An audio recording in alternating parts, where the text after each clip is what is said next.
24 years old na po ako ngayon. Before V-Mobile, kakagraduate ko lang po. So sabi ko, bago ako gumraduate na pagka-graduate ko, hindi muna mag-apply ng trabaho, magpapahinga muna ako. Kasi napagod ako mag-aral. So ang ginawa ko, naglaro-laro muna ako ng Dota. Sobrang addict ko po talaga sa Dota na dati, pag lunchtime po namin, hindi po ako pumapasok. Naging pick-up artist rin po ako. Tapos meron ako na-meet friend ng friend ko. Habang papunta kaming convenience store, nakwentuhan niya ako ng negosyo niya. Tinanong ko siya, ano negosyo mo? Sabi niya, pwede ka raw mag-load ng lahat ng networks. Tapos pwede ka raw kumita ng malaki, pwede ka raw yumaman. So nagustuhan ko siya. And then sumali ako. Hindi ko alam yung marketing plan, hindi ko alam yung company name. Hindi ko rin alam na networking siya. Kasi dati sobrang negative po ako sa networking. Na pag narinig ko lang yung mga kaibigan ko nag-invite sa akin, na allergic po ako. Nag-search po ako sa YouTube kung ano talaga yung V-Mobile. And then, may nakita akong contact number doon. Kinontak ko po siya. Tapos naalala ko po nung pagkatanggap ko ng kit kasi hindi po ako makatulog that night. Sobrang excited po talaga ako yumaman. Nung nag-sign up po ako, marami na po akong ginawa. Kasi yung nag-invite po sa akin, bago lang rin po siya. So, naging supportive naman po siya. Tinuruan niya po talaga ako ng mga alam niya. So, nag-research din po ako kung ano po talagang dapat gawin. Marami po akong tinry tulad ng flyering. Nag-door-to-door po ako sa mga tindahan. Nag-explain ako. Tapos, yung sa mall po, kinakausap ko po mga hindi ko kilala. Lahat ng kakilala ko, i-invite ko rin. Kaya hindi kami close. And then, first time ko po talaga mag-firing na nakakaya po talaga kasi pag bago pa lang pala, pag nare-reject ka, masakit pala yun. Kaya nga ngayon, pag may nagbibigay sa akin ng flyers, kaya hindi ako interesado, kinuha ko pa rin. Kasi alam ko yung feeling nila na nasasaktan sila pag nare-reject mo sila.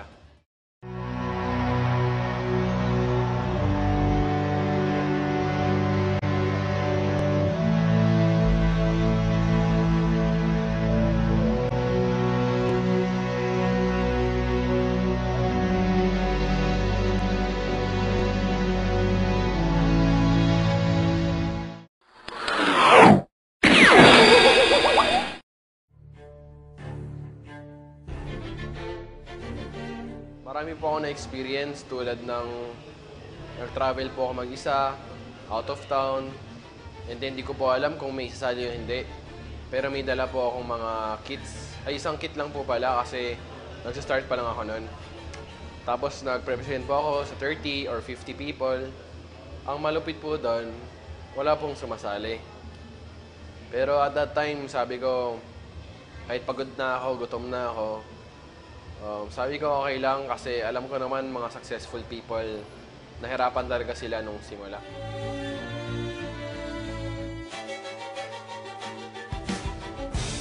Pag ini-invite ko po mga friends ko, ang sinasabi ko po, gusto mo magnegosyo or gusto mo ba mag-V-Mobile or gusto mo ba kumita ng extra income? Marami po silang sinasabi. Usually po, hindi po maganda. Number one po dyan, scam, pyramiding, recruit. Mayaman ka na. Tsaka na ako sali pag mayaman ka na. Usually, pag may reunion kami or nakikita kami ng mga kaibigan ko, kinakantsawan po nila ako na yung milyonaryo. Kahit na alam nila na wala pa akong kinikita. So, tumatahimik na lang po ako para wala na pong away. Marami po akong mga kaibigan na pinagtawanan na rin ako. Pero sabi ko, normal lang naman po yun kasi pag ang tao may pangarap, ni-discourage talaga ng iba. Okay lang kahit wala akong plano, basta may pangarap ako. Alam ko naman posible ang lahat mangyari. Never say never.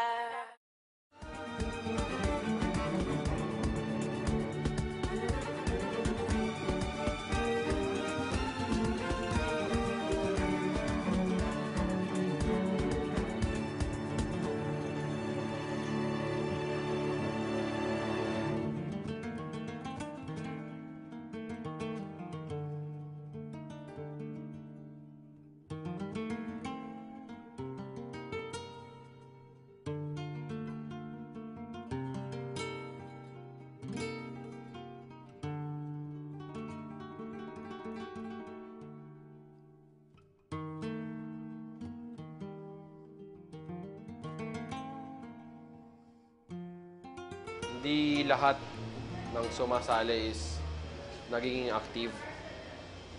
Tapos, yung iba, sumali lang, tapos hindi naman gumalaw.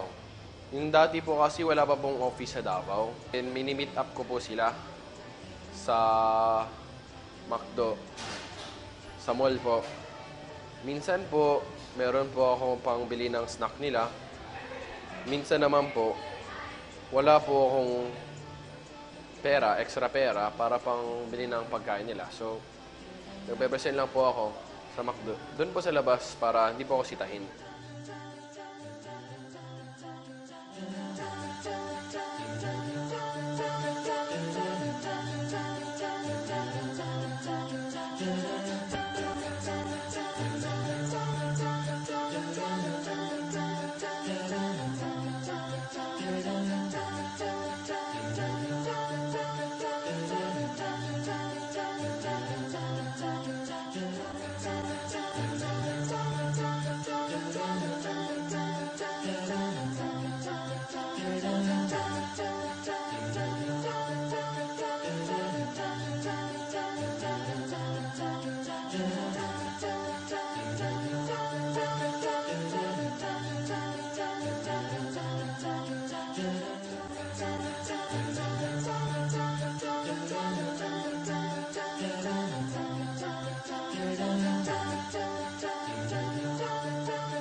Yung first time po talaga na may sumali sa akin, hindi po ako makapaniwala na may naniwala sa akin.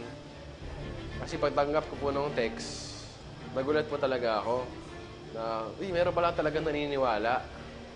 So, hindi ko po siya kilala, nakita niya lang po ako sa internet. And then, yun, sumali po siya, sobrang saya ko po nun.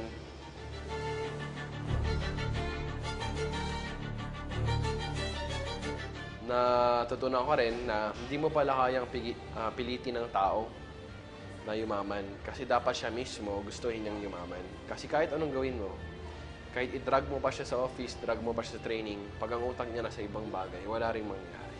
Gwapo po ako dati. Mas lalo po ang gumapo ngayon. So, yung nag-change po is mas naging responsable po ako. Tapos, nabuhay po yung mga pangarap ko. Masarap na nga pong kumita ng pera. Ang masasarap pa po doon, yung walang katumbas na pera is, after mo mag-present, nilalapit sa'yo kahit isa lang o dalawa. Tapos sasabihin nila na, salamat sa'yo, nabuhay yung pangarap namin. Akala ko kasi wala nang pag-asa sa Pilipinas. Akala ko abroad lang pag-asa. Yung pala, ang opportunity pala, meron pala nasa Pilipinas. So, salamat. Lahat ng mga successful people, pati lahat ng nag-fail, pare-pareho lang po ang dinaan ng hardship sa buhay. Pare-pareho lang dinaan ng failure, challenges, obstacles. Pero ang pinagkaiba lang po ng kumita, tsaka hindi kumita, yung kumita po, nung nahihirapan po sila, nagpatuloy lang po sila. Yung hindi po kumita, nung nahirapan, nag-quit na, sinabing, hindi to para sa akin, wala akong pag-asa. So, yun po yung pinagkaiba nila, yung determination po. Yung pinaka-goal ko po talaga nung nagsimula ako is kumita talaga ng maraming pera. Ngayon, nung pinag-aralan ko po yung networking, na-realize ko po na ang maganda po sa networking, hindi lang po pala pera-pera. Ito po yung negosyo na pwede kang kumita ng malaki habang nakakatulong ka po sa ibang tao. I believe I can fly. Woo. I believe I can touch the sky. I think about it every night and day. Spread my wings and fly away. I believe I can soar. I see me running through that open.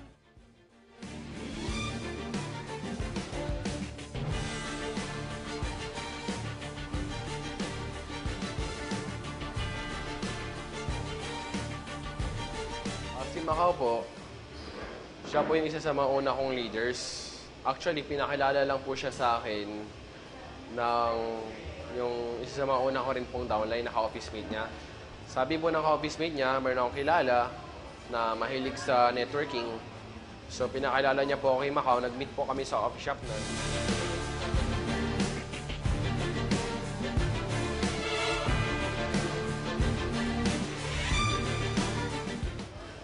kinabahan po ako noon kasi wala pa po talaga ako masyadong pera para manlibre ng coffee shop.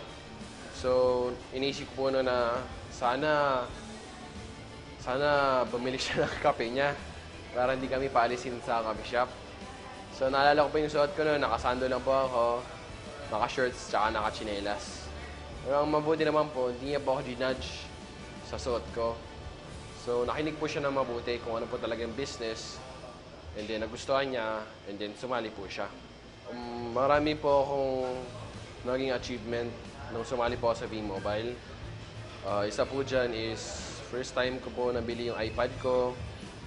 Tapos yung touchscreen ko po na cellphone. First time ko rin po makabili ng Lacoste na sapatos. Tsaka yung mga branded na damit na ako talaga bumibili. Yung pinakamalaking achievement ko po is yung nakabili po ako ng sarili kong sasakyan. Masasarap po talaga pag ikaw po yung nag-work for your achievement.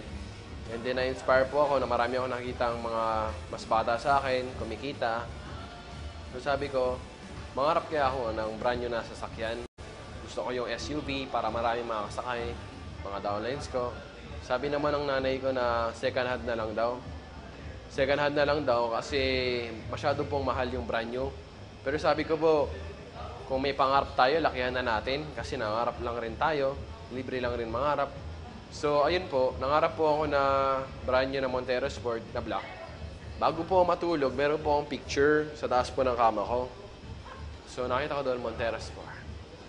Pagkagising ko po Montero Sport. Bago matulog Montero Sport. So ganun po.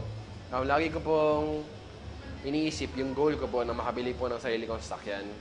Tapos lagi kong ini-imagine, pag may nakita po akong Montero Sport, hinahawakan ko, tinitingnan ko yung loob. Tapos pag sa kasa naman, pumapasok ako, inaamoy ko yung loob, inaamoy ko yung leather, inahawakan yung steering wheel.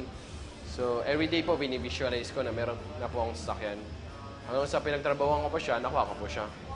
Yung pinakamaganda ko pong nagawa para sa family ko is first time po namin magbakasyon abroad na magkasama po talaga kami. Na-treat ko po yung family ko ng Asian cruise, Singapore, Malaysia, Thailand. So masaya po talaga. Yung magulang ko po kasi medyo matanda na. So nakita ko sobrang saya nila. Tapos after nung bakasyon namin na yun, mas naging close po yung family namin. Tingin ko po in 5 years, meron na po akong residual income. Yun po talaga yung promise ng networking. Kaya po willing kami mag-sacrifice ng malaki. It's because of residual income. Residual income po, ibig sabihin, magtatrabaho ka sa simula. Like 1 year, 2 years, 3 years, or 5 years.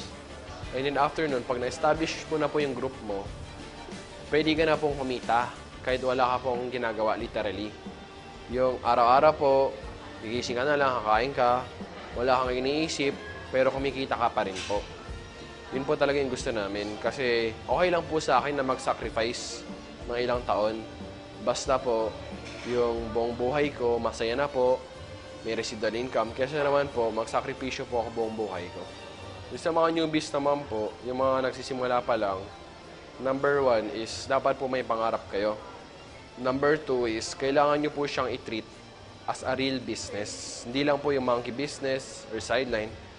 Kasi para kumita ka ng sobrang laki, kailangan yung effort mo sobrang laki. Ngayon, pag yung effort mo maliit lang, yung result mo rin maliit lang. And malalaman po natin kung gaano po kalaki effort nyo because results don't lie. Yung mga nakakatawang experience ko po is yung first time ko po talaga mag-present. Lagi ko pong pinapanood yung video bomb ng idol ko na si Kuya Piwi sa YouTube. Tapos sabi ko idol na idol ko siya, gusto ko talagang maging tulad niya. Tapos merong opportunity, ako nag-present sa office dito sa Davao. Akala ko po talaga na memorize ko na lahat. Mga jokes niya, mga linya. Yung pala, pagpunta ko sa harap, iba po talaga. Tapos kinabahan po ako. Muntik na po ako maihi sa brief ko, sa kaba. Yung crush ko po sa downlines ko,